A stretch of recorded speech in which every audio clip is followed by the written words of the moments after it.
Mechanism last ক্লাসগুলোতে আমরা দুটো ক্লাস নিয়েছিলাম, সেখানে রেসপিরেশনের যে মেকানিজম অফ রেসপিরেশনস আমরা আলাপ করতেছিলাম। সেখানে আমরা প্রথম দিন পড়েছিলাম যে glycolysis, through glycolysis on molecules of glucose produces 2 molecules of pyruvate, 2 molecules of ATP and 2 molecules of NADH. এটা আমরা দেখেছিলাম। What are the fates of pyruvate? It depends on the presence or absence of oxygen. In absence of oxygen, আমরা দেখেছিলাম যে pyruvate undergoes fermentation process, এবং সেখানে আমরা দেখেছিলাম যে end product either ethanol and carbon dioxide or lactate দেখেছিলাম যে ফার্মেন্টেশনের মাধ্যমে, এবং দেখছিলাম যে ফার্মেন্টেশন যদি হতে হয় সেখানে 2 molecules of NADH produced during glycolysis process consumed হয়ে যাচ্ছে এখানে। ফাইনালি দেখা যাচ্ছে যে এখানে আসলে আমরা গ্লাইকোলাইসিসের মাধ্যমে শুধুমাত্র 2 molecules of ATP আমরা নেট প্রোডাকশন হিসেবে পাচ্ছি। What are the fate of the pyruvate in presence of oxygen? সেটা আমরা গত ক্লাসে দেখেছিলাম যে pyruvate converted to acetyl CoA, এবং সেখানে আমরা দেখেছিলাম যে NADH যেটা সেটা তৈরি হচ্ছে, এবং acetyl CoA enters into the Krebs cycle অথবা TCA সাইকেল। সেটা আমরা গত ক্লাসে দেখেছিলাম যে TCA সাইকেলে আসলে কি হয় আমরা সবাই জানি, যে সেখানে বিভিন্ন ইন্টারমিডিয়েট প্রোডাক্ট তৈরি হয়, সেটা দেখেছিলাম। এবং ফাইনালি সেখানে 2 molecules of ATP, 6টা NADH পেয়েছিলাম, এবং 2 molecules of FADH2 এগুলো আমরা পেয়েছিলাম। এবং ফাইনালি আমরা দেখেছিলাম যে ইলেকট্রন ট্রান্সপোর্ট চেইন, সেই ইলেকট্রন ট্রান্সপোর্ট চেইনে গিয়ে দেখা যাচ্ছে যে NADH and FADH2 তার মাধ্যমে এই ইলেকট্রন ট্রান্সপোর্ট চেইনের মাধ্যমে ATP তৈরি করে।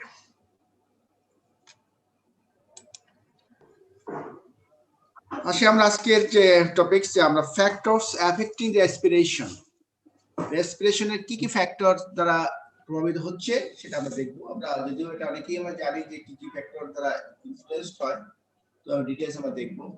Number 1, temperature. Temperature has profound effects on the rate of biological reaction. Any reaction depend on the temperature. Temperature বাড়লে নরমালি দেখা যায় যে কোনো ফিজিওলজিক্যাল যে রিঅ্যাকশন গুলো আছে over the physiological range of most crops, যেমন 0 থেকে 30 ডিগ্রি সেন্টিগ্রেড টেম্পারেচার যদি আমরা ধরি আর কি, এই রেঞ্জের ভিতরে যদি দেখা যায় যে টেম্পারেচার বাড়ে, তাহলে দেখা যাচ্ছে যে রেসপিরেশনটা বাড়বে।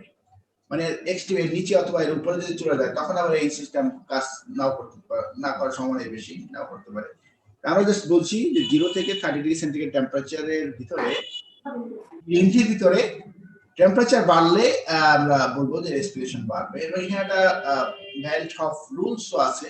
The velocity of a biological reaction increases 2 to 3 folds for every 10 degree centigrade rise in the temperature. যে 10 ডিগ্রি সেন্টিগ্রেড টেম্পারেচার বাড়লে প্রতি 10 ডিগ্রিতে দেখা যায় যে biological reaction within the range, যেটাকে আমরা বলছি 0 to 30 ডিগ্রি সেন্টিগ্রেড, এই রেঞ্জের মধ্যে যদি হয়, যেমন 0তে যে রেটটা হবে 10 ডিগ্রি সেন্টিগ্রেডে গিয়ে দ্বিগুণ বা তিনগুণ হয়ে যেতে পারে। এটা হলো জাস্ট একটা ব্যান্ড অফ রুল, এটা বলছেন যে বায়োলজিক্যাল যে কোনো রিঅ্যাকশন এরকম হতে পারে। এর এক্সেপশন অনেক অবশ্যই আছে, আমরা দেখব। লো রেসপিরেশন রেট এট লো টেম্পারেচার, এটা কমন যে রেসপিরেশন কম হবে এট লো টেম্পারেচার। শীতের সময় টেম্পারেচারটা কমে থাকে এবং গরমের সময় টেম্পারেচার বেড়ে যায়। আমরা নিজেরা খেয়াল করি, যখন বেশি টেম্পারেচার আমাদের দেখা যাচ্ছে যে রেট অফ রেসপিরেশনটা কিন্তু মানে অ্যাক্টিভিটিটাই বেড়ে যায় টেম্পারেচার বাড়লে। এবং গাছে দেখা যায় যে নতুন মানে তার যে বৃদ্ধি দেখলে আমরা বুঝতে পারি যেখানে শীতের সময় দেখা যায় স্থিমিত হয়ে থাকে গ্রোথটা due to the low temperature. এবং হাই টেম্পারেচার যখন এখন স্প্রিং আসতেছে, গাছে এরকম নতুন নতুন পাতা গজাচ্ছে, ফুল আসতেছে, আসলে রেটটাও বেড়ে যাচ্ছে টেম্পারেচার। এই রেট তো কারণ যতই রেসপিরেশনের রেট যত বেশি হবে, তার এনার্জি প্রোডাকশন তত বেশি হবে, আলটিমেট তার অ্যাক্টিভিটি বাড়বে এবং তার গ্রোথটা বেশি হবে। At high temperature, the rate of respiration declines with time. It is at high temperature, extreme high, when just beyond the just within the range, especially after 30 degree centigrade temperature. High temperature, যখন টেম্পারেচারটা খুব বেশি হবে, তখন আবার কিন্তু এই band of rule যেটা কাজ করবে না। কারণ এখানে টেম্পারেচার বাড়লে তখন দেখা যাবে যে এই রেট অফ রেসপিরেশনটা কমে যাবে। কারণটা কি? কারণটা হলো রেসপিরেশন আমরা দেখেছি যে রিঅ্যাকশন গুলো যে হয় গ্লাইকোলাইসিস থেকে শুরু করে যে ক্রেবস সাইকেল বা ইলেকট্রন ট্রান্সপোর্ট চেইন সবগুলোতে কিন্তু এনজাইম ইনভলভড এবং enzyme is protein in nature. সবাই জানি যে এনজাইম গুলো আসলে প্রোটিন। আর প্রোটিন যদি টেম্পারেচার যদি তুমি এটা হিট করো তখন দেখা যায় সেটা কোয়াগুলেট করে বা ডিজেনারেট করে, মানে যেটাকে আমরা বলি ডিন্যাচারেশন, যে টার্মটা তোমরা বায়োকেমিস্ট্রি পড়ে আসছো, ডিন্যাচারেশন অফ এনজাইমস। ডিন্যাচার যখন হয়ে যায় তখন কিন্তু সেটা অ্যাক্টিভিটি আর থাকে না, অ্যাক্টিভিটি নষ্ট হয়ে যায়। যে কারণে যদি অ্যাক্টিভিটি এনজাইম অ্যাক্টিভিটি যদি কমে যায় তার আলটিমেটলি রেসপিরেশন রেট তো অবশ্যই কমবে। সেই জন্য বলছে যে হাই টেম্পারেচারে রেসপিরেশন ডিক্লাইন্স উইথ টাইম, যে সময়ের সাথে সাথে রেসপিরেশন রেটটা কমে যাবে। Next factor oxygen. Oxygen is important part, আমরা বুঝতেই পারতেছি কেন no oxygen no aerobic respiration. Oxygen সাথে অক্সিজেন না থাকে তখন দেখা যায় অ্যানারোবিক রেসপিরেশন হয়। অ্যানারোবিক রেসপিরেশন যদি হয় সেখানে এনার্জি অনেক কম হয়। অক্সিজেন যদি বাড়ে তাহলে আমরা এটা স্বাভাবিক respiration rate decreases with the decreasing oxygen. Oxygen যদি কমে যায় এনভায়রনমেন্টে, যদি এখন অক্সিজেন কম থাকে তাহলে গাছের ক্ষেত্রে দেখা যাবে রেট অফ রেসপিরেশনটা কমে যাবে। রেট অফ রেসপিরেশন কমে যায় তো সেক্ষেত্রে তার সবকিছু কমে যাবে, বায়োলজিক্যাল যে রিঅ্যাকশন গুলো হয় সেগুলো অবশ্যই কমে যাবে, আলটিমেটলি তার গ্রোথটা হ্যাম্পার হবে। Carbon dioxide, the increasing the carbon dioxide concentration decreases the respiration. যে কার্বন ডাইঅক্সাইড কনসেন্ট্রেশনটা যদি বেড়ে যায় এনভায়রনমেন্টে তখন কিন্তু রেসপিরেশন রেটটা কমে যায়। আমরা কিন্তু এইটাকে কিন্তু অনেক সময় আমরা কাজে লাগাই, যে প্লান্ট প্রোডাক্ট যদি আমরা স্টোর করতে চাই, স্টোরেজ যে স্ট্রাকচার গুলো থাকে সেগুলো যদি আমরা যেমন গুদাম যদি বলি আমরা, সেখানে যদি আমরা কার্বন ডাইঅক্সাইড কনসেন্ট্রেশনটাকে কোনোভাবে বাড়াই দিতে পারি তাহলে কিন্তু সেখানে রেট অফ রেসপিরেশনটা কম হবে এবং আলটিমেটলি আমরা বেশি দিন রাখতে পারবো। কারণ আমাদের যে কোনো প্লান্ট প্রোডাক্টকে যদি আমি বেশি দিন স্টোর করতে চাই সেক্ষেত্রে কিন্তু আমার অবশ্যই টার্গেট রাখতে হবে কিভাবে আমরা রেসপিরেশন রেটটাকে কমাবো। কারণ যদি হাই রেসপিরেশন রেট হয় তাহলে তার যে স্টোর যে ম্যাট্রিয়ালস গুলো থাকবে, ফুড ম্যাট্রিয়ালস গুলো থাকবে, সেগুলো কিন্তু জাস্ট এক্সস্টেড হয়ে যাবে। আলটিমেটলি দেখা যাবে যে তার ওয়েট কমে যাবে, আলটিমেটলি তার জীবনী শক্তি কমে যাবে। একটা বীজ যদি রাখি আমরা, বীজের জীবনী শক্তি কমে যাবে, কারণ সে তো তার যে রিজার্ভ ম্যাট্রিয়ালস গুলো আস্তে আস্তে নিঃশেষ হয়ে যায়। সেই জন্য আমরা কি করি, আমরা কোনো অটোমেটিক্যালি রিঅ্যাকশনটা হয় কিভাবে? মানে সিডের মধ্যে যদি রেসপিরেশন বেড়ে যায় তাহলে ফুড ম্যাটেরিয়াল গুলা মানে লুজ হতে থাকবে, কিন্তু এটা মানে এটা ইনঅ্যাক্টিভ স্টেজে এটা মানে অটোমেটিক্যালি কিভাবে ইনঅ্যাক্টিভ এখন যেহেতু লিভিং তার ভিতরে রেসপিরেশন হবে কিন্তু খুবই লো রেটে হবে। এখন যদি তুমি একটা জিনিস তুমি রেখে দাও, গোলাগুলো কিনে রেখে দিলা, তুমি নর্মাল কন্ডিশনে রেখে দিলা, দেখবে আস্তে আস্তে এক কেজি রাখলে কদিন পর দেখবে যে সেখানে কমতেছে। একটা পর্যায়ে আমি যদি বীজের জন্য রাখি তো বীজের তো জীবনী শক্তি যেটা সিড ভাইব্রেট আস্তে আস্তে নষ্ট হয়ে যাবে। যে কারণে আমাদের টার্গেটই থাকবে যে আমরা যদি যে কোনো স্টোর করি প্লান্ট প্রোডাক্ট, কিভাবে আমি রেসপিরেশনটাকে কমাবো। আমি ফ্রিজে রাখলে কিন্তু অনেকদিন থাকে বা কোল্ড স্টোরে রাখা হয় বীজগুলোকে। আমরা যে আলু যে কোল্ড স্টোরে না রাখতে পারলে কিন্তু পরবর্তী সিজন ইউজ করা যাচ্ছে না। সেটা কারণটা কি? আসলে মেইন কারণ হলো আসলে আমি রেসপিরেশনটাকে কমাই দেবো আর কি। তার একটা ওয়ে হলো যে টেম্পারেচারটাকে আমি কমিয়ে দিয়ে এটা করবো। এটা করা যেতে পারে যে কার্বন ডাইঅক্সাইড কনসেন্ট্রেশন বাড়াই দিয়েও কিন্তু এটা করা সম্ভব। যে কার্বন ডাইঅক্সাইড বাড়ানো তো সহজ নয়, জন্য অনেক ধরনের ইনস্ট্রুমেন্ট লাগবে। সেটা অনেক যেগুলো মানে খুব ভালো মানের যে গুদামগুলো থাকে সেখানে কিন্তু এই ফেসিলিটি থাকে। কারণ অক্সিজেন আমি তো আগেই বললাম যে আমাদের যে রেসপিরেশনের মাধ্যমে যে প্রোডাক্টগুলো ভাঙবে, কার্বোহাইড্রেট, প্রোটিন বা ফ্যাট, যে রেসপিরেবল সাবস্টেন্সেস যেটা সেটা অক্সিডাইজড হবে। তা সেখানে যদি অক্সিডাইজড হয়ে যায় তাহলে তো সেই ম্যাট্রিয়ালস গুলো কমে যাবে। আলটিমেটলি একটা বীজের কথা যদি আমরা বলি, সেখানে যে স্টোরড ম্যাটেরিয়ালস গুলো থাকে যেটা থেকে সে পরবর্তীতে সিডটা জার্মিনেট করবে, জার্মিনেট করার জন্য যে এনার্জি লাগবে সেই এনার্জি গুলো তো সিডে যে স্টোরড অবস্থায় খাবারটা আছে সেখান থেকে সে নিবে। এখন যদি সেই স্টোরড ম্যাটেরিয়ালস গুলো যদি নিঃশেষ হয়ে যায় তাহলে সে জার্মিনেট করতে পারবে না। তাই এটাই তো আছে সিড ভায়াবিলিটি, মানে সেই ভায়াবিলিটি নষ্ট হয়ে যাবে তার। সেই জন্য আমাকে অবশ্যই রেসপিরেশনটাকে আমার কন্ট্রোল করতে হবে। রেসপিরেশন কন্ট্রোল না করতে হলে কিন্তু এটা আমরা পারবো না, এবং আলটিমেটলি ইকোনমিক লস তো অবশ্যই হবে, কারণ ওয়েট কমে যাবে। তুমি এক টন জিনিস রাখলে দেখবে সেখানে যদি কমে যায়, যদি 100 কেজি কমে যায় তাহলে আলটিমেটলি তো আমরা সেখানে অবশ্যই ফার্মাররা লস করবে আর কি। এনিওয়ে, নেক্সট হলো লাইট। লাইট কন্ট্রোলস রেসপিরেশন, তবে ডিরেক্ট কিন্তু লাইটের কোনো ইফেক্ট রেসপিরেশনের ক্ষেত্রে নাই। লাইটের এফেক্টটা হলো যে লাইট যদি থাকে, আমরা জানি যে সকালবেলা শরীরটা আমাদের ভালো লাগে না, কারণ শীত শীত ভাব থাকে, কিন্তু যখনই রোদ উঠে যায় তখন আমাদের ভিতরে একটা চাঙ্গা ভাব চলে আসে আর কি। এটা আমরা কেন, এটা আসলে আলটিমেটলি হলো যে রোদ আসলে টেম্পারেচারটা বেড়ে যাচ্ছে, তখন কিন্তু আমাদের মানে এটা তো কিন্তু রেসপিরেশনের উপর এইভাবে ইফেক্টটা হয় যে light controls respiration by raising the temperature. High টেম্পারেচারে তো অবশ্যই রেসপিরেশন বেশি হবে, এটা আমরা তো আগেই বলেছি। তাই এভাবে যদি এভাবে কিন্তু লাইটের কিন্তু লাইট মানে এর কিন্তু ডিরেক্ট কোনো ইফেক্ট কিন্তু রেসপিরেশনের উপরে নাই, indirect effect. Next water content, the high respiration in hydrated tissue while the very low in dry or wilted tissue। মানে এখন আমরা যে রেসপিরেশন রেট কোথায় বেশি হবে, এটা অবশ্যই হাইড্রেটেড টিস্যুতে বেশি হবে। কারণ আপনারা জানি যে যদি একটা টিস্যু আমরা যেমন ধান যখন হারভেস্ট করি আমরা কি করি, আস্তে আস্তে কিন্তু ময়েশ্চার লেভেলটাকে কমাই নিয়ে আসি। যদি আমি ময়েশ্চার লেভেল যদি আমি 10 বা 12% না নিয়ে আসতে পারি, যদি বেশি থাকে ধরেন 20% ময়েশ্চার আমি রেখে দেই, আস্তে আস্তে কিন্তু বীজের ভাইবিলিটি নষ্ট হয়ে যাবে। কারণ হলো তার রেসপিরেশন রেটটা কিন্তু বেশি থাকবে, কারণ হলো তার ভিতরে ময়েশ্চার আছে বেশি। এই ময়েশ্চার যত বেশি থাকবে তার রেসপিরেশন রেটটা কিন্তু তত বেশি হবে। আমাদের কিন্তু টার্গেট যে আমরা যে কোনো সিড কিন্তু শুকাই এটা আবার রিস্টোর করি। কারণ হলো ড্রাই সিডের যেটা এটা হলো ড্রাই যে প্লান্ট প্রোডাক্ট বা প্লান্ট টিস্যু, সেখানে কিন্তু রেসপিরেশন রেটটা কম থাকে। এখন যদি আমি যে একটা সিডকে যখন জার্মিনেশন আমি বসাই, কি করি আমরা, যে সিডটাকে আমরা ভিজাই আর কি। কারণ হলো তাকে আগে টিস্যুটাকে হাইড্রেটেড করি। কারণ হলো টিস্যু যখন হাইড্রেটেড হবে তখন রেসপিরেশন রেটটা ওখানে বেড়ে যাবে। কারণ উইদাউট রেসপিরেশন তো সেখানে তার যে সিড জার্মিনেটিং যে প্রসেস গুলো শুরু হবে, যে সেখানে তাকে অনেক ধরনের অ্যাক্টিভিটি করতে হবে, তার জন্য তার এনার্জি লাগবে। তো সেগুলো কিভাবে আসবে, রেসপিরেশন থেকে আসবে। যদি রেসপিরেশন রেটটা যদি সেখানে বেশি না থাকে তাহলে তো সেটা হবে না। যে কারণে আমরা কিন্তু যখনই সিডটাকে জার্মিনেশনে বসাই মানে সিডটাকে আমি পানিতে ভিজাই, পানি দেই আমরা। তারপর দেখা যায়, কারণ এটা হলো এই যে হাইড্রেটেড হতে হবে টিস্যুটা। এখন হাই টেম্পারেচারে হাইড্রেটেড টিস্যু, এখন লো টেম্পারেচার আমি চাই যে না এখানে আমি রেসপিরেশন রেটটাকে কমাই দেবো আর কি, সেক্ষেত্রে আমি এই কাজটা করবো যে এটাকে আমি শুকাবো। মানে আমরা শুকাই, সবাই শুকাই, কিন্তু এটা কারণটা কি, এটা তো আমরা অনেকে আমরা জানি না যে কি কারণে আমরা এটা শুকাচ্ছি। কারণটা হলো আমাকে রেসপিরেশন রেটটাকে কমাই দিতে হবে। কারণ হলো হাইড্রেটেড টিস্যু বা ড্রাই টিস্যুতে কিন্তু রেসপিরেশন রেটটা কম থাকবে।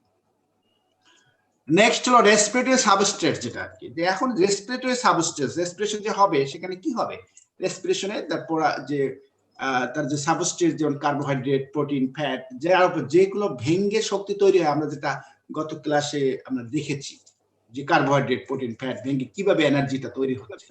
এখন এই অ্যাভেইলেবিলিটি অফ রেস্ট যদি এই সাবস্ট্রেট লেখা আছে, ওকে কথা মানুষ বলতেছে, শুনতে কথা শুন, কারোর সাথে কোনো ঘোরাঘুরি বন্ধ।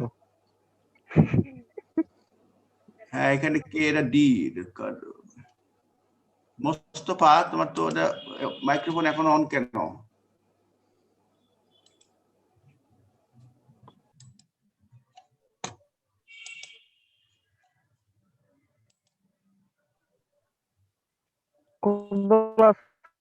ছেলে যে তোমাকে আনমিউট করা যাচ্ছে না, মিউট করে না। ওকে, থ্যাংক ইউ।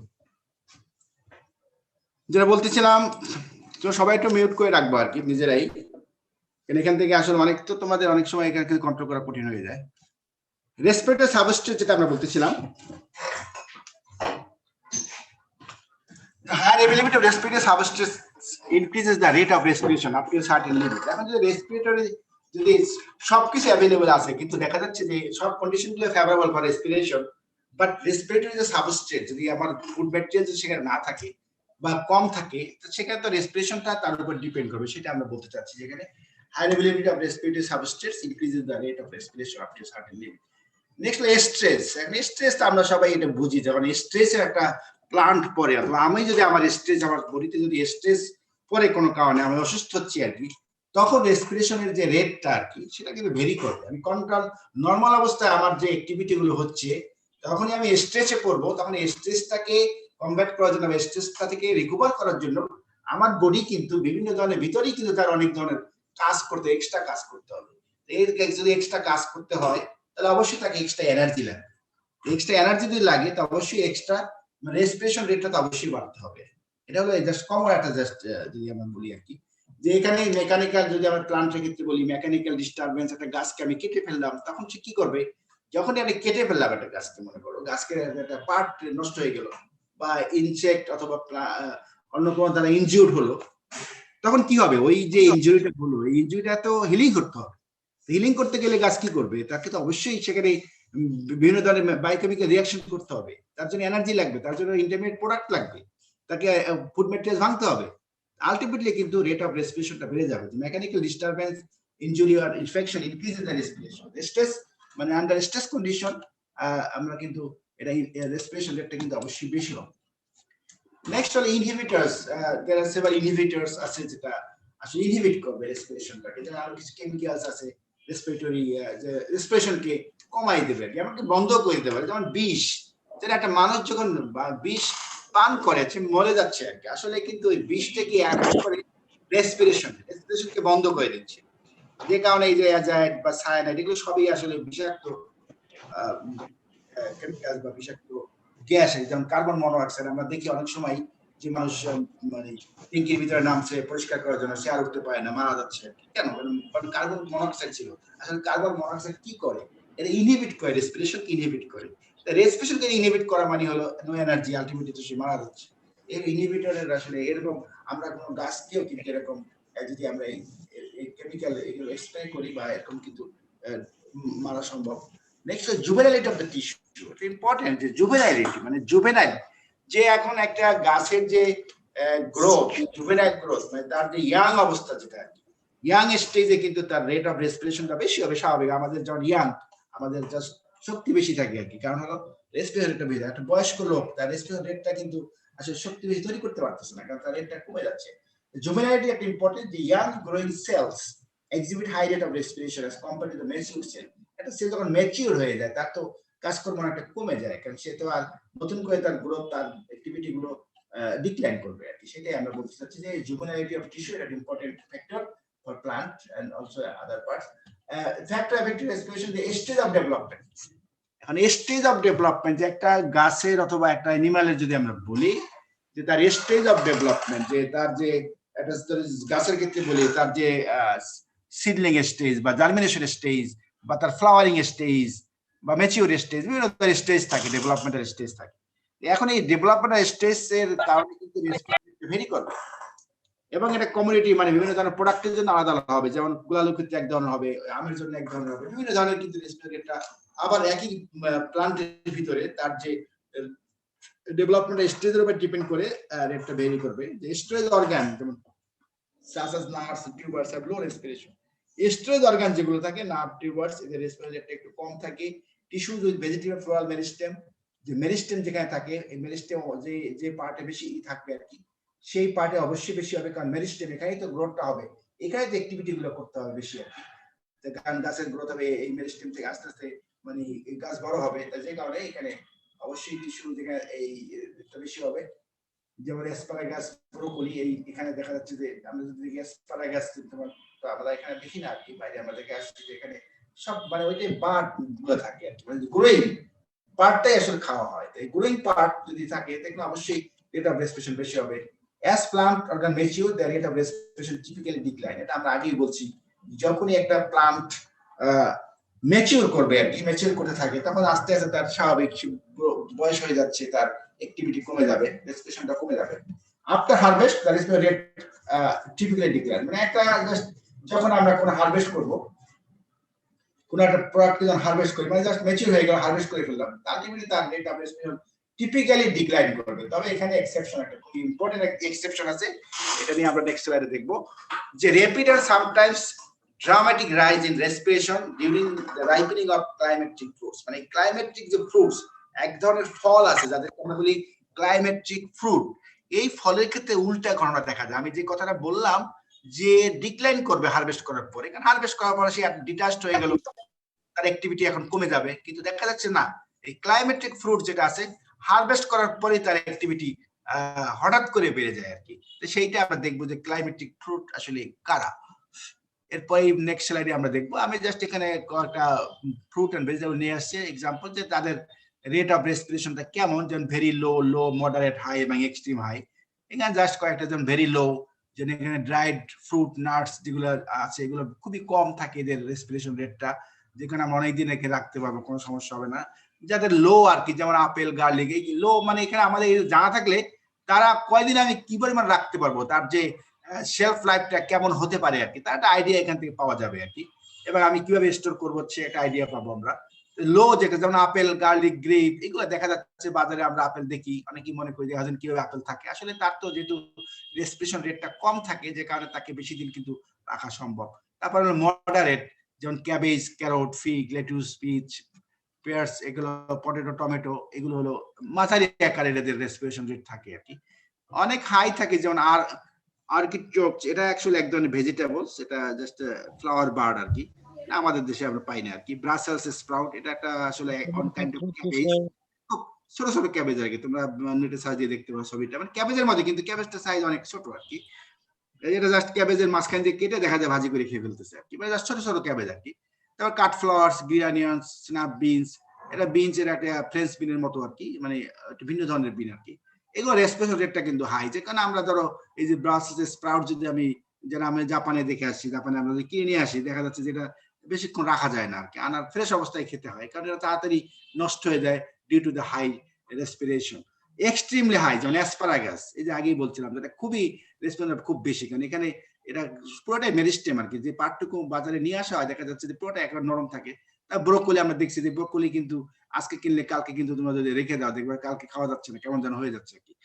অথবা মাশরুম, এইগুলো কিন্তু আসলে সুইট কর্ন এক্সট্রিমলি হাই, কারণ এই হাই মানে হলো এটাকে আসলে আফটার হারভেস্ট ইমিডিয়েটলি কনজিউম করা উচিত আর কি, কারণ এটা যেহেতু রেসপিরেটরটা খুব বেশি আর কি, রেসপিরেটর যত বেশি হবে আফটার হারভেস্ট করার পরে দেখা যাচ্ছে যে তাড়াতাড়ি নষ্ট হয়ে যাবে আর কি, কারণ স্টোর ম্যাটেরিয়ালস গুলো ভেঙে যাচ্ছে, ভেঙে গেলে কি হবে, কারণ যেটা হারভেস্ট আমি করলাম যে অবস্থা, যদি আমি সেখানে রেসপিরেটরটা বেশি হয়, তার ভিতরে বিভিন্ন ধরনের প্রোডাক্ট তৈরি হচ্ছে রেসপিরেশনের মাধ্যমে, আলটিমেটলি কিন্তু স্বাদ নষ্ট হয়ে যাচ্ছে, গন্ধ নষ্ট হয়ে যেতে পারে, এরকম আর কি, যে কারণে এগুলো ফ্রেশ অবস্থায় মানে ইমিডিয়েটলি আমাদের কনজিউম করা দরকার। এনিওয়ে, তারপরে আমরা দেখবো যে একটু আগে বলছিলাম যে ক্লাইমেট্রিক এবং নন ক্লাইমেট্রিক, যে বলতেছিলাম যে ইন কেস অফ ক্লাইমেট্রিক ফ্রুট, দেখো এখানে যেটা আছে আপনার হারভেস্টের পরে যেটা নরমালি হওয়ার কথা, যে তার ডিক্লাইন করার কথা, এই যে ডিক্লাইন করতেছে আর কি, মানে হারভেস্ট করলাম আমি, হারভেস্টের পর দেখা যাবে যে, কারণ স্বাভাবিক আমি গাছ থেকে হারভেস্ট করে ফেললাম, তার তো লাইফ শেষ আর কি, এখন তো সে ডিক্লাইন করবে, মানে রেসপিরেশন রেটটা গাছে থাকা অবস্থায় যেটা ছিল আস্তে আস্তে কমে যাবে। কিন্তু আমি দেখছি যে আবার এখানে হঠাৎ করে বেড়ে যাচ্ছে, যে climacteric rise, climacteric peak, post climacteric decline, মানে এই যে জাস্ট বেড়ে যাচ্ছে আর কি। আসলে আমরা যেটা বলতেছিলাম, এই কার্বন ডাইঅক্সাইড প্রোডাকশন মানে আসলে রেসপিরেশন রেটটাকে মাপা হয়, যে কি পরিমাণে কার্বন ডাইঅক্সাইড রিলিজ হচ্ছে সেটা দিয়ে মাপা হচ্ছে আর কি, ঠিক আছে। রেট অফ রেসপিরেশন, যে পার ইউনিট টাইমে এসে কি পরিমাণে কার্বন ডাইঅক্সাইড রিলিজ করে এইভাবে মাপা হয়। তাই কার্বন ডাইঅক্সাইড পরিমাণ দেখা যাচ্ছে যে এই যে ক্লাইমেটিক যে ফ্রুট তাদের ক্ষেত্রে খুব বেশি হচ্ছে আফটার হারভেস্ট। এখন কেন হচ্ছে, কি হচ্ছে, এই যে আমরা জাস্ট নেক্সট স্লাইড দেখব। What is climacteric fruits? Climacteric fruit আসলে কি? The fruits that enter climacteric phase after harvest, they continue to develop after harvest. সহজ কথা হলো, আফটার হারভেস্ট করার পর তো তার ডেভেলপমেন্টটা স্টপ হয়ে যাওয়ার কথা, কারণ যে কোনো ডেভেলপমেন্ট, সে মায়ের কাছ থেকে, মা থেকে, মানে মাদার প্লান্ট থেকে ডিটাচড হয়ে গেল ফলটা, সে ডিটাচড হয়ে যাওয়ার পর তো তার ডেভেলপমেন্টটা স্টপ হয়ে যাওয়ার কথা। কিন্তু এখানে দেখা যাচ্ছে না, ডিটাচড হয়ে যাওয়ার পরে তাদের ডেভেলপমেন্ট যেটা আর কি, এখন একটা ফল ডেভেলপমেন্ট বলতে আমরা এখানে কি বুঝি? যেমন আমি একটা কাঁচা আম আমি হারভেস্ট করলাম, কাঁচা বলতে আসলে ম্যাচিউরড, আমরা হারভেস্ট করি বাজার থেকে, আমরা আম কিনি, কাঁচা আম কিনি, মানে দেখতে কাঁচা, কিন্তু আসলে বলি আমরা এক দুদিন রেখে দিলে পেকে যাবে। এখন এই যে পেকে যাওয়া, রাইপেনিং, এটা তো হারভেস্টের পরেই হয়। এখন তোমরা নিজেরাই আমরা বুঝতে পারি যে এখন একটা আম যেটা ছিল গ্রিন, আমি 2 দিন পর দেখলাম সেটা লাল হয়ে গেল, বা ইয়েলো হয়ে গেল, কালার চেঞ্জ হয়ে গেল। তারপরে আমটা ছিল হার্ড, এখন আমি দেখতেছি সফট হয়ে যাচ্ছে আমটা। তাহলে আমটা সফট, এই যে সফট হচ্ছে, এখানে তো অবশ্যই ডেভেলপমেন্ট হচ্ছে। তারপরে আমটা যখন কাঁচা, কেটে খেলে দেখা যায় টক, বাট 2 or 3 days লেটার দেখা যাচ্ছে যে বিকাম সুইট, এই যে মিষ্টি হচ্ছে। তাহলে এই যে আগে যে সাওয়ার ছিল, পরে যে সুইট হয়ে গেল, তাহলে এখানে তো ডেভেলপমেন্ট অবশ্যই হয়েছে। তারপরে দেখা যাচ্ছে আম পেকে গেলে কিন্তু গন্ধ পাই আমরা, যে আমটা পাকছে, আমটা খাওয়া যাবে এখন। এই যে তার যে ডেভেলপ হলো, যে ভোলাটাইল যে কম্পোনেন্ট বা অ্যারোমা ডেভেলপ করলো, এইগুলো তো ডেভেলপমেন্ট। এইগুলো একটা, যখন আমি এরকম কোন ফ্রুট হারভেস্টের পরে আমি তার ডেভেলপমেন্টটা দেখতে পাই, আসলে এইটাই হলো ক্লাইমেট্রিক ফ্রুট। বাজার থেকে অনেক আছে যে আমরা এই ফলটা কিনলাম, যদি সেটা নন ক্লাইমেট্রিক হয় তাহলে আমাকে বুঝতে হবে যে আমি যে অবস্থায় কিনলাম এটা পাকবে না, এটা পচবে, এটা পাকবে না, মানে ডেভেলপমেন্ট হবে না। অনেক সময় আমাদেরকে বলে যে বেল বাসায় রেখে দেন, 2 দিন পরে পেকে যাবে আর কি। আসলে কথাটা ঠিক হবে না, এই কারণে, কারণ এটা তো নন ক্লাইমেট্রিক ফ্রুট। ক্লাইমেট্রিক ফ্রুট হলে পাকতো আর কি, কারণ তার ডেভেলপমেন্ট হতো, ফার্দার ডেভেলপমেন্ট আফটার হারভেস্ট হতো, কিন্তু এখানে হবে না। যাই হোক, আমি ক্লাইমেট্রিক ফ্রুটটা আমি দেখতেছি, দেখি কি, the fruit that enter climatic phase after harvest. That is, they continue to develop. After, মানে জাস্ট খাওয়ার কথা হলো যে আমি একটা ফলকে হারভেস্ট করলাম, হারভেস্ট করার পর যদি তার ডেভেলপমেন্টটা কন্টিনিউ করে, তো ওই ফলটাকে আমরা বলবো climacteric fruit. During the ripening process the fruits emit ethylene, এটা ইথিলিন আমরা জানি এটা একটা hormone, ethylene hormone, along with increase rate of respiration। এখানে কিন্তু রেট অফ রেসপিরেশনটা কিন্তু অনেক বেড়ে যায়। আমরা বলছিলাম যে আফটার হারভেস্ট রেসপিরেশনটা কমে যাবে, but in case of climatic fruit এই যে রেট অফ রেসপিরেশন কিন্তু টিপিক্যালি কিন্তু ইনক্রিজ করবে, শার্পলি ইনক্রিজ করবে। আমরা একটা আগে যে একটা গ্রাফ দেখেছিলাম, সেখানে আমরা দেখেছি যে রেট অফ রেসপিরেশনটা বেড়ে যাবে, কারণ রেসপিরেশন রেট যদি না বাড়ে, কারণ রেসপিরেশন না বাড়লে তো সেখানে এনার্জি তৈরি হবে না, এনার্জি না তৈরি হলে তো সেখানে ডেভেলপমেন্ট হবে না। এভরি ডেভেলপমেন্ট রিকোয়ার্স এখানে এনার্জি, এনার্জি লাগবে, সেই এনার্জি তো আসবে রেসপিরেশন থেকে। যে কারণে রেসপিরেশন রেটটা বেশি হয়, সেক্ষেত্রে আমরা ডেভেলপমেন্টটা তাড়াতাড়ি দেখব। Ripening process prepare fruit to be consumed. রাইপেনিংটা কি আসলে আমরা যদি বলি, রাইপেনিং একটা ফলের পাকা আমরা সবাই বুঝি এখানে কি হয়, যেমন এখানে starch hydrolysis and sugar accumulation হচ্ছে। কারণ এখানে স্টার্চ যখন আমটা ম্যাচিউর হলেও যদি কাঁচা অবস্থায় থাকে, তখন দেখা যায় এটা হার্ড, এটাতে আমরা খাই, দেখা যাচ্ছে যে মিষ্টি লাগতেছে না, কারণ ওখানে আছে স্টার্চ অবস্থায় আছে। এখন স্টার্চটা ভাঙবে এবং সেটা সুগারে কনভার্ট হবে, এটা ভাঙার জন্য কিন্তু এখানে এনার্জি লাগবে। এবং টেস্ট দেখা যাচ্ছে যে কনভার্ট হয়ে যাচ্ছে, যে সাওয়ার থেকে সুইট হয়ে যাচ্ছে। তারপরে ডিসঅ্যাপিয়ারেন্স অফ অর্গানিক অ্যাসিড, এই যে সাওয়ার যে হচ্ছে অর্গানিক, বিভিন্ন অর্গানিক অ্যাসিডের জন্য আর কি, যেমন সাইট্রিক অ্যাসিড টক লাগবে আর কি, কিন্তু সেটা হয়ে যাচ্ছে এখন ফ্রুক্টোজ বা সুক্রোজে কনভার্ট হচ্ছে। তাহলে এই যে কনভার্সনটা হচ্ছে, এই যে ডিসঅ্যাপিয়ারেন্স হচ্ছে আর কি, এই যে অর্গানিক অ্যাসিড গুলো, যে সেটাও কিন্তু রেসপিরেশনের মাধ্যমেই তো অবশ্যই হতে হবে। তারপর সফটেনিং হচ্ছে, যেটা একটা সফট হচ্ছে আর কি, সেল ওয়ালের এনজাইমেটিক ব্রেকডাউন হচ্ছে। আলটিমেটলি দেখা যাচ্ছে যে কাঁচা আম, শক্ত আম এখন নরম হয়ে যাচ্ছে আর কি, মানে সেটাই সফটেনিং। এখানেও কিন্তু এটাও কিন্তু একটা ডেভেলপমেন্ট প্রসেস। এই ডেভেলপমেন্টাল প্রসেস যেটা হচ্ছে, এটা কিন্তু আফটার হারভেস্ট হচ্ছে, এই জন্য এনার্জি লাগবে। তারপরে যে তার ভিতরে বায়োসিডাল ভোলাটাইল কম্পোনেন্টস, বিভিন্ন ধরনের ভোলাটাইল কম্পোনেন্টস তৈরি হচ্ছে, কারণ এক এক আমের এক এক গন্ধ পাওয়া যাচ্ছে আর কি পাকার পরে আর কি। তাহলে সেখানে অনেক ধরনের এই যে কম্পোনেন্ট অ্যারোমা তৈরি হচ্ছে, অ্যারোমা প্রোডিউস, অ্যারোমা যে যারা অ্যারোমা বা গন্ধ আর কি, এই যে ভোলাটাইল কম্পোনেন্ট এগুলো বায়োসিনথেসিস হচ্ছে আর কি। এই বায়োসিনথেসিস হওয়ার জন্য অবশ্যই এখানে এনার্জি লাগবে, আরো অনেক কিছু ইন্টারমিডিয়েট প্রোডাক্ট লাগবে।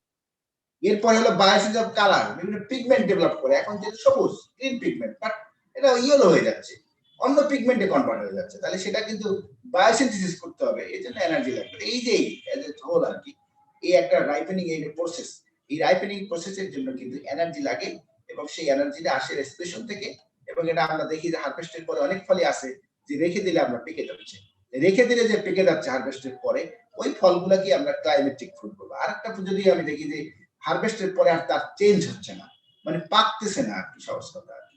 কেমনে পাকবে, কারণ তার তো এই ডেভেলপমেন্টটা কম, কারণ রেসপিরেশন তো তার কমে যাচ্ছে আস্তে আস্তে, হারভেস্টের পরে যে ডিক্লাইন করতেছে রেসপিরেশন, রেসপিরেশন ডিক্লাইন করা মানে এনার্জি কম, অনেক কম হচ্ছে আর কি। আলটিমেটলি সে ওটা তৈরি করতে পারে, পাকাইতে পারতেছে না। এইখান থেকে আমাদের কিন্তু দেখতে হবে, যে আমি যদি একটা এক্সাম্পল আমরা দিই, যেমন আমরা যে দেখি ম্যাঙ্গো আম, এটা কিন্তু আমরা সবাই তো জানি যে ম্যাঙ্গো গ্রিন অবস্থায় হারভেস্ট করলে কিন্তু সেটা পাকবে আর কি, বানানা এটা পাকবে আর কি, পাপায়া, গুয়াভা, সাপোটা, এই যে কিউই ফল, আমি জাস্ট কিউইটার একটা ছবি এখানে দিয়েছি বাম দিকে, দেখো এটা কিউই ফল। আমাদের এখন ঢাকাতে পাওয়া যায়, আগে পাওয়া যেত না, এখন ঢাকায় অনেক, মানে বাইরের ফল, আমাদের দেশের ফল না আর কি কিউই, এটা এই কিউই ফল। তারপরে ফিগ, যে ডুমুর, আপেল, তারপরে প্যাশন ফ্রুট, এই যে প্যাশন ফ্রুটটা আসলে এই যে সেকেন্ড, যে বাম থেকে সেকেন্ডে যে আছে, এটা প্যাশন ফ্রুট, বিদেশি ফল আর কি। এগুলো এখন আমাদের বাংলাদেশে, ঢাকাতে আসলে সবই এখন পাওয়া যায়। এগুলো এপ্রিকট, প্লাম এবং একটু পেয়ার, তো আমরা আমাদের ময়মনসিংহ ক্যাম্পাসে এটা পাওয়া যায়। এনিওয়ে, এরকম কয়েকটা ফল, আমরা জাস্ট সহজ কথা হলো যে ফলগুলোকে আমরা প্র্যাকটিক্যালি দেখি, যে এই ফলটা বাসায় নিয়ে যাবো, 2-3 দিন রাখলে আমি খাইতে পারবো, পাকবে। এখন আমরা দেখি non climacteric fruit, climacteric fruit test always রেসপিরেশনটা বেশি হবে, তাই না স্যার? মানে হারভেস্টের পর রেসপিরেটরটা অনেক বেড়ে যায়। তুমি অনেকেই বলে, আমরা গ্রামে অনেক সময় শুনি যে এত গরম পড়লো, এটা মানে আম পাকা গরম আর কি। এরকম অনেক সময় অনেকেই, মানে আমাদের দাদা দাদি বা এর আগে শুনতাম বলতো আর কি, এত গরম যে আম পাকা গরম। মানে আসলে কথাটা হলো তারা তো জানে না কি হচ্ছে, কারণ আম পাকতে গেলে তার ভিতরে তো আসলে রেসপিরেশনটা অনেক বেশি লাগবে আর কি। কারণ এটা তার ভিতরে, আমি আগেই বললাম যে একটা, তুমি যদি সিম্পল একটা আম ছিল গ্রিন, সেটা ছিল হার্ড, ঠিক আছে, সেটা ছিল টক, এখন এত কিছু চেঞ্জ হচ্ছে আর কি। এটা তো আসলে কম কথা না, এখানে অনেক এনার্জি লাগবে, যে কারণে তারা ওই যে ডেভেলপমেন্টের জন্য প্রচুর এনার্জি লাগবে, প্রচুর রেসপিরেশন হতে হবে। আর রেসপিরেশন যত বেশি হবে এজন্য কিন্তু টেম্পারেচার দেখা যাচ্ছে ইন্টারলিঙ্কড। হাই টেম্পারেচার, যত টেম্পারেচার বেশি হবে রেসপিরেশনটা তত বেশি হবে। এখন ওই যে বেশি গরম পড়ে গেছে, আমগুলো তাড়াতাড়ি পেকে যাচ্ছে, ঠিক আছে, কারণটা হলো তার রেসপিরেশনটা অনেক বেড়ে যাচ্ছে। কিন্তু এখন যদি তুমি নন ক্লাইমেটিক ফুডকে টেম্পারেচার বাড়াই দাও, কাজ হবে না, কারণ সে তো তার রেসপিরেশনটাকে বাড়াইতে পারবে না, সেই ক্যাপাসিটি তো তার নাই, ঠিক আছে। রেসপিরেশন তো আমি আগেই বলছি যে এই ফলগুলোতে হারভেস্টের পরে তার রেসপিরেশনটা বেড়ে যাচ্ছে, গাছে থাকা অবস্থা যা থাকে তার চেয়ে আরো বেড়ে যাচ্ছে একটা সার্টেন স্টেজ পর্যন্ত আর কি। এনিওয়ে, তারপর আমরা দেখি নন ক্লাইমেটিক ফ্রুট। এখানে আরেকটা ইম্পর্টেন্ট পয়েন্ট জাস্ট হয়তো বাদ পড়েছে, আমরা আগেই এখানে বলেছিলাম যে এমিট ইথিলিন। আমরা জানি যে এখন অনেক সময় কার্বাইড দিয়ে ফল পাকানো হয়, এটা আমরা সবাই জানি যে কার্বাইড দিয়ে ফল পাকানো। আসলে যেটা হয়, কার্বাইড দিলে যেটা হয় যে এখানে ইথিলিন রিলিজ করা হয়, আর্টিফিশিয়াল ইথিলিন। একটা তো প্লান্ট তো তার গাছের যেমন ফলের ভিতর কিন্তু ইথিলিন থাকে, এক ইথিলিন কিন্তু এমিট করে, যত ইথিলিন বেশি ইমিট করবে ওই ফলটা তাড়াতাড়ি পাবে। কার্বাইড দিলে যেটা হয় যে এরকম ইথিলিন, আর্টিফিশিয়াল ইথিলিন প্রডিউস হচ্ছে। এখন ইথিলিন তো আর বিষাক্ত না, কিন্তু এখন কার্বাইড যেটা দেয় সেইটা কিন্তু বিষাক্ত, যে কারণে আমাদের এটা খেয়াল রাখতে, যদি কার্বাইড যদি আমরা ওইভাবে মানে কন্ট্যাক্টে আসে তাহলে সেটা ক্ষতিকারক। তো ইথিলিন কিন্তু ক্ষতিকারক না। এনিওয়ে, এখন অনেক সময় দেখা যায় যে আমাদের অনেক সময় র্যাব দেখা যায় যে সব নষ্ট হয়ে গেছে, যেখানে ইদা হচ্ছে আর কি, এই এটা ভেজাল আছে আর কি। আসলে ইথিলিন যেটা আর কি, এখন যে মাপে তারা ইথিলিন মাপে আর কি অনেক সময়। এখন ইথিলিন তো আসলে নর্মাল, যে তুমি নর্মাল ইথিলিন না হলে সে ফলটা পাকবে না। এখন ইথিলিন কি কার্বাইড থেকে আসছে না ন্যাচারালি হচ্ছে আর কি, সেটা কিন্তু আমরা অনেক সময় সায়েন্স না বুঝেই কিন্তু দেখা যায় লটকে লট নষ্ট করে ফেলতেছে। আসলে কিন্তু সে কিছুই করে নাই, বুঝছো। এরকম আসলে এই জিনিসগুলোকে হাইলাইট করা দরকার। এখন আসলে আগের মতো ফরমালিন দিচ্ছে, ফরমালিন দিয়ে আম কি করা হচ্ছে, দেখা যাচ্ছে ফরমাল রিসার্চ করে দেখা যাচ্ছে ফরমালিন দিলে আসলে মাছ বা যেগুলো প্রোটিন আর কি সেগুলো বেশি থাকবে, কিন্তু অন্যান্য ক্ষেত্রে আরো কমে যায়, মানে তাড়াতাড়ি পচে যায় আর কি। এনিওয়ে, আমাদের সায়েন্স জানলে অনেক কিছু করা সম্ভব। Anyway, non climacteric fruit, non climatic fruits once harvested do not ripen further। মানে হারভেস্ট যদি তুমি করে ফেলো, হারভেস্ট করে ফেললে আসে মানে পরে আর পাকবে না, কারণ পাকার জন্য যে ধরনের যে এনার্জিটা দরকার, মানে তার যে প্রসেসটা দরকার আর কি, সেই পরিমাণে এনার্জি কিন্তু নেওয়ার মতো, কারণ কেন তো রেসপিরেশন রেটটা তো ডিক্লাইন করতেছে ফার্দার, মানে হারভেস্ট করার পর আস্তে আস্তে কমে যাচ্ছে, যে কারণে এটা আর পাকবে না। এখন যদি নন ক্লাইমেটিক ফ্রুট এরকম আমরা কিনি আর কি, যে কিনে যদি বলা হয় যে এখন এর টক লাগে, ঠিক আছে বাসায় নিয়ে যান, কয়েকদিন পরে এটা পেকে যাবে, কিন্তু সেটা হবে না, কারণ হলো এটা non climacteric fruit. Non climacteric fruit produce very small amount of ethylene and do not respond to ethylene treatment. এখন যদি কেউ কার্বাইড দিয়ে মনে করে যে আমি কমলা পাকাবো, পাকবে না, কারণ হলো ইথিলিন ট্রিটমেন্ট দিলে ওটা কাজ হবে না, কারণ রেসপিরেশন রেটটা তো বাড়াইতে হবে, কিন্তু ইথিলিন এখানে রেসপিরেশন বাড়াইতে পারবে না, কারণ সেটা নন ক্লাইমেটিক ফ্রুট। সুতরাং এখানে কিন্তু কার্বাইড দিয়ে তুমি যদি কেউ মনে করে যে আমি কাঁচা কমলা পেরে আমি কার্বাইড দিয়ে পাকাই দেবো আর কি, হবে না, কারণ হলো এটা নন ক্লাইমেটিক ফ্রুট। সুতরাং এখানে ইথিলিন ট্রিটমেন্ট কিন্তু রেসপন্স করবে না, সেটাই আমরা বলছি আর কি। There is no increased rate of respiration, এখানে কোনো রেসপিরেশন রেটটা বাড়বে না, মানে এই এটা এক্সেপশন যেটা বলছিলাম যে বেড়ে যায় হঠাৎ করে, এটা এক্সেপশনের বাইরে, নরমাল আর কি। এটা হারভেস্টের পরে আস্তে আস্তে কমে যাবে। যেমন এখানে আমরা যে অরেঞ্জ, এই যে গ্রেপ ফ্রুট, গ্রেপ ফ্রুট কি এখানে আছে ছবির ভিতরে? একজন রেসপন্স করো, এখানে ছবি দেখা যাচ্ছে। স্যার দ্বিতীয়টা গ্রেপ গ্রেপ না স্যার, প্রথমটা। না, দ্বিতীয়টা গ্রেপ, এটা গ্রেপ ফ্রুট না। স্যার গ্রেপ ফ্রুট দ্বিতীয়টা। ফার্স্টটা স্যার, প্রথমটা। আঙ্গুর ফল আর কি, আঙ্গুর মানে গ্রেপ আর ফল মানে ফ্রুট, গ্রেপ ফ্রুট নাকি এরকম কি? Yes sir. না স্যার, গ্রেপ ফ্রুট না আলাদা। স্যার, গ্রেপ ফ্রুট আলাদা, গ্রেপস মানে হচ্ছে আঙ্গুর ফল, গ্রেপ ফ্রুটটা আলাদা। আমি হাইলাইট করে রেখেছি এই কারণে আর কি, কারণ এই ভুলটা আসলে আমাদের অনেক, এটা হওয়াই স্বাভাবিক, কারণ গ্রেপ ফ্রুট মনে হচ্ছে যে এটা তো আঙ্গুরি হওয়ার কথা, আসলে এরকম মনে হচ্ছে আসলে, পরে আবার গ্রেপ কিন্তু আছে, দেখছো। গ্রেপ তো আঙ্গুরের আমরা সবাই জানি আর কি, এটা বাচ্চা ক্লাস 2-3 বাচ্চা পড়বে যে গ্রেপ মানে আঙ্গুর আর কি। গ্রেপ ফ্রুট মনে হচ্ছে যে আঙ্গুর ফল, তাই না? আসলে ব্যাপারটা তা না, grapefruit is a citrus fruit আর কি। এটা কিন্তু এই যে ফার্স্ট যেটা কয়েকজন বলছে তোমাদের বান্ধবীরা আর কি, এটা কিন্তু ফার্স্ট যেটা, এটা গ্রেপ ফ্রুট।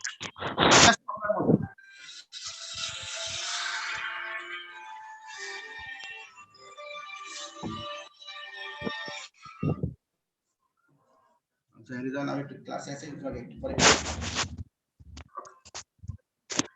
আমরা জাস্ট দেখি গ্রেপ ফ্রুট, এটা আসলে অরেঞ্জ গ্রিন বা এরকম আর কি গ্রেপ ফ্রুট। অনেক সময় দেখা যাচ্ছে যে গ্রেপ যদি কেউ বাইরে মানে যে আমরা না জানা থাকি, যেটা হয় আর কি, ভুল হয়ে যায় আর কি। কারণ আঙ্গুরের ফল, আঙ্গুর জুস, যেটা আঙ্গুর যেটা আমাদের দেশে একটা মোটামুটি খুব ভালো একটা ফল, আর যেটা বিদেশি ফল, অ্যাট্রাকটিভ ফ্রুট আর কি। এখন যদি কেউ আঙ্গুরের জুস বলে যে আঙ্গুর জুস খাবো আর কি, আঙ্গুর জুস খাবো না অরেঞ্জ জুস খাবো, আমরা কিন্তু আসলে বেশিরভাগ ক্ষেত্রে বলবো না অরেঞ্জ তো আমরা সবসময় খাই, অরেঞ্জ জুস খাওয়া কি আছে, আঙ্গুরের জুসই খাই আর কি। এখন বললো গ্রেপ ফ্রুট জুস, মনে মনে চিন্তা করলাম যে আঙ্গুরের জুসই তো হবে, কিন্তু আনার পর দেখা যায় কমলার জুস। কমলা হলেও ভালো থাকে, কমলা গ্রেপ ফ্রুট জুসটা একটু কিছুটা বিটার টেস্ট আর কি সামান্য, যে কারণে অনেক সময় মনে হবে যে এটা কি কি বললাম আর কি দিল আর। এনিওয়ে যাই হোক, গ্রেপ ফ্রুট, একটা গ্রেপ, পমগ্রানেট, এখানে যেগুলো আছে কয়েকটা ছবি আমি দিছি এই কারণে বোঝার জন্য। রাসবেরি যেটা এটা আর কি, লাল যে ফলটা আর কি, এটা বিদেশি ফল। তারপরে এটা হলো ব্ল্যাকবেরি, যে সবার পাশে যেটা আছে ব্ল্যাকবেরি। এগুলো আসলে আমি যেটা বলতেছি নন ক্লাইমেটিক ফ্রুট। এখন যদি কেউ বলে কমলা মনে করো হারভেস্ট করলো মানে ম্যাচিউর করলো, পাকা অবস্থায় না, যে বাসায় নিয়ে রাখেন স্যার পেকে যাবে আর কি, আসলে কথাটা ঠিক হবে না এই কারণে এটা ডেভেলপমেন্ট আর হচ্ছে না। ঠিক আছে, যদি পাকা না হয় তাহলে ওটা পাকা নাই থাকবে, ওটাকে অন্যভাবে কাঁচাই খেতে হবে, এটা পাকাই খাওয়ার সুযোগ নেই। যেমন কাঁঠাল যদি কিলে এনে বলে না যে পাকবে, আসলে ব্যাপারটা তা না, এটা সুযোগ নেই, কারণ নন ক্লাইমেটিক ফ্রুট। তাহলে আমরা দেখলাম যে ক্লাইমেটিক আর নন ক্লাইমেটিক ফ্রুট, সেখানে কিন্তু আমাদের ম্যানেজমেন্টের জন্য ইম্পর্টেন্ট যে কোনটা ক্লাইমেটিক কোন নন ক্লাইমেটিক জানা থাকলে কিন্তু আমরা পরবর্তীতে করতে পারবো। নেক্সট আমরা শেষের দিকে চলে আসছি, photo respiration versus dark respiration.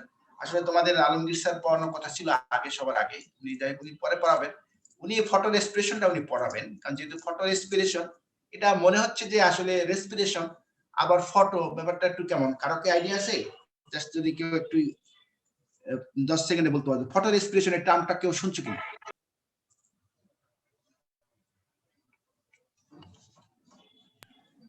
Photo respiration কেউ টার্মটা শোনায় না? স্যার আলোর উপস্থিতিতে আর আলোর অনুপস্থিতিতে এরকম বিষয় কি? এখন যদি আমি দৌড়ে মানে রাস্তা মানে রোদে দাঁড়াই থাকি, আমার তো ডার্ক রেসপিরেশন আলোর অনুপস্থিতিতে তো মনে হতে পারে, ফটো রেসপিরেশনের জন্য আলো বাধ্যতামূলক। এখন লাইট মানে এটা এই জন্য এখানে নিয়ে আসে, তোমাদের স্যার ডিটেইলস পড়াবেন। ফটো রেসপিরেশনটা আসলে পার্ট অফ ফটোসিনথেসিস, ফটো যেহেতু আর কি। আর ডার্ক রেসপিরেশন, এখন তাহলে একজন বলছে অন্ধকার হবে, নাম শুনে তাই মনে হচ্ছে আর কি, স্যার অন্ধকারে হইতে পারে আবার আলোতেও হইতে পারে, তবে বিশেষ করে ডার্কেই হয়, কিন্তু আলোর উপস্থিতিতেও হতে পারে। ওকে ওকে, আমাদের এখন আমি বসে আছি, তোমরা সবাই সবার রেসপিরেশন হচ্ছে নাকি? হচ্ছে না? সবাই তো রেসপিরেশন হচ্ছে। Yes sir. হ্যাঁ, তো এটা কোন রেসপিরেশনের মধ্যে পড়বে? ডার্ক। তাহলে তোমরা বললে অন্ধকারে, এখন আমি তো আলোতে বসে আছি, রোদে দাঁড়াই আছি, তাহলে আমার রেসপিরেশন কি ডার্ক না? স্যার ডার্ক রেসপিরেশনের জন্য আলোর উপস্থিতি বাধ্যতামূলক না, কিন্তু ফটো রেসপিরেশনের জন্য আলোর উপস্থিতি বাধ্যতামূলক। তাই ডার্ক রেসপিরেশন আলো অন্ধকার সব জায়গায় হতে পারে। আমরা আসলে ডিটেইলস আর যাচ্ছি না, আমরা জাস্ট এটুকু বলি, আমি যে পার্টটা তোমাদের পড়ালাম প্রথম থেকে, আজকে 3টা ক্লাস দিলাম, এইটা যে আমি পার্টগুলো যে কথাগুলো বললাম আর কি, এইগুলো তো রেসপিরেশন নাকি? আসলে এইটাই হলো ডার্ক রেসপিরেশন। কারণ হলো ফটো রেসপিরেশনের সাথে যদি কম্পেয়ার করি আমরা আর কি, photo respiration just occurs in the plant in presence of light. কারণ হলো এখানে তোমাদের আগেই বলছি যে ডিটেলস স্যার পড়াবেন, যখন আমরা তোমাদের তো এটুকু কেলভিন সাইকেল বা এই নামগুলো তো, অথবা যদিও স্যার পড়াই নাই, কিন্তু তারপরে তো একটা আইডিয়া আছে তোমাদের, C3 সাইকেল, C4 সাইকেল, মনে আইডিয়া আছে না? জি স্যার, ইন্টারমিডিয়েটে ছিল স্যার। পড়ছো আর কি, C3 সাইকেল, C4 সাইকেল, এগুলো কিন্তু কার্বন অ্যাকুমুলেশন মানে কার্বন ফিক্সেশনের সাইকেল। মানে আমরা যে বলি যে গাছ খাবার তৈরি করে, আসলে কার্বন ডাইঅক্সাইড কে ফিক্স করে খাবারটা তৈরি হয়, কার্বোহাইড্রেট তৈরি হয়, কার্বন ডাইঅক্সাইড রিডাকশনের মাধ্যমে কার্বোহাইড্রেট তৈরি হয়, এবং সেখানে তো অবশ্যই লাইট লাগবে। আমরা সবাই জানি যে লাইট ছাড়া তো হবে না, কারণ এনার্জি লাগবে তো।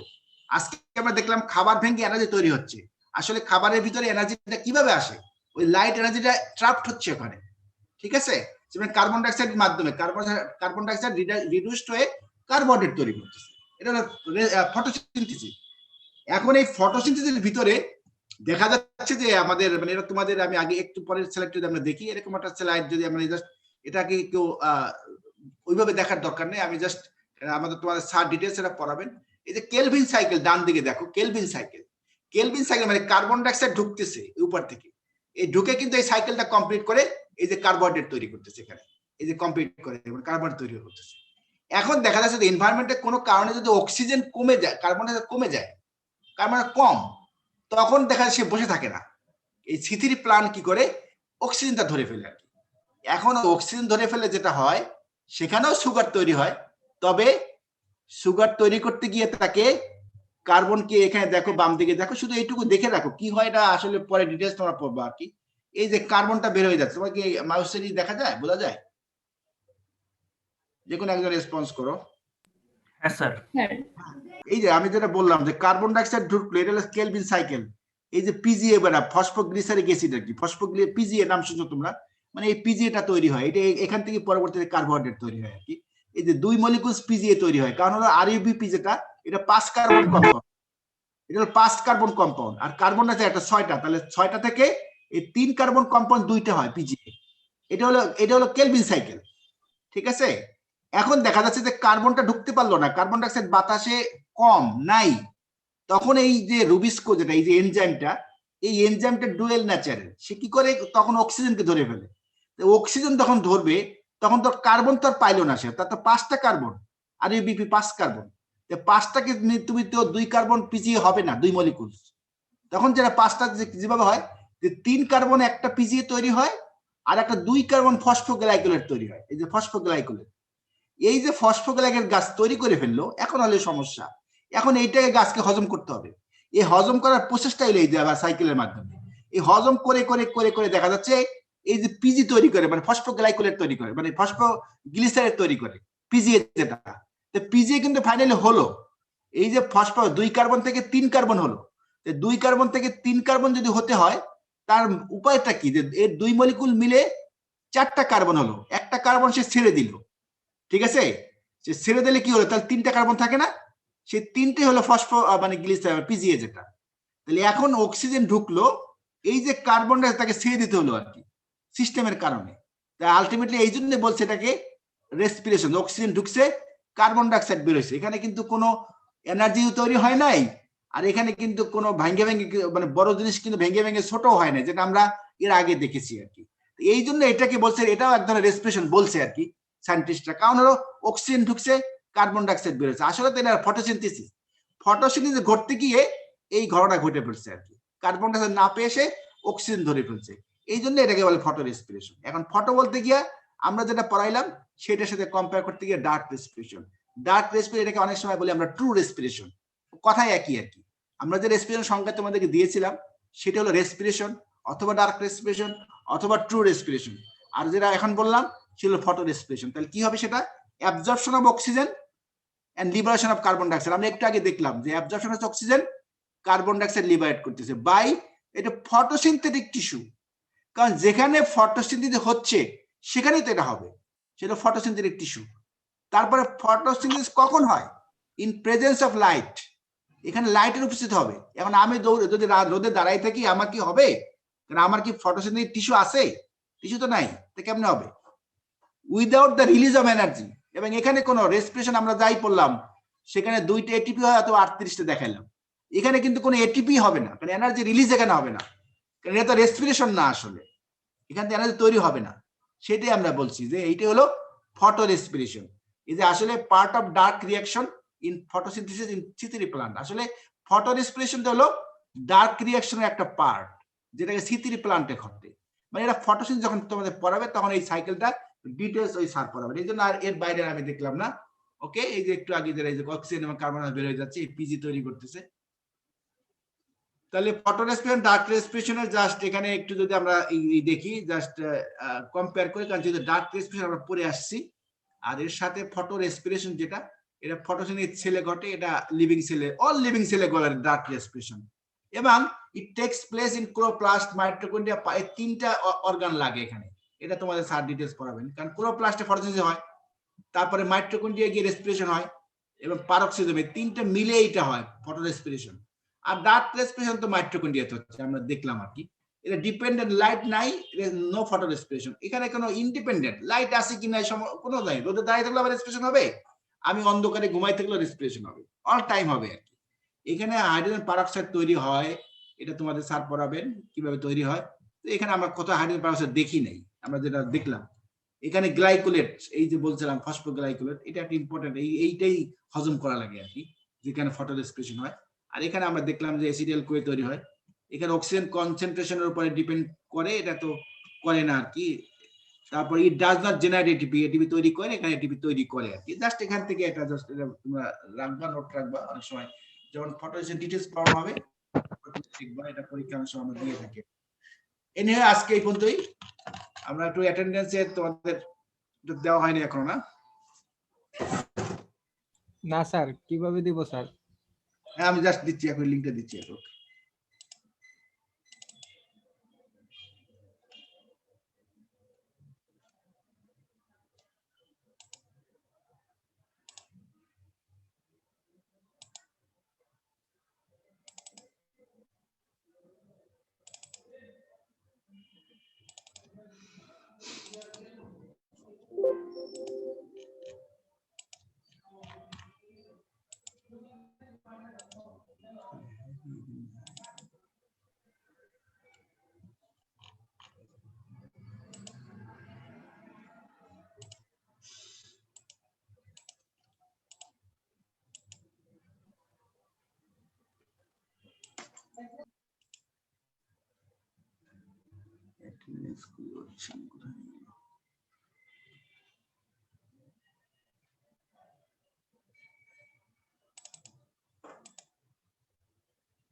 পাচ্ছি না, কোথায় হারিয়ে গেল।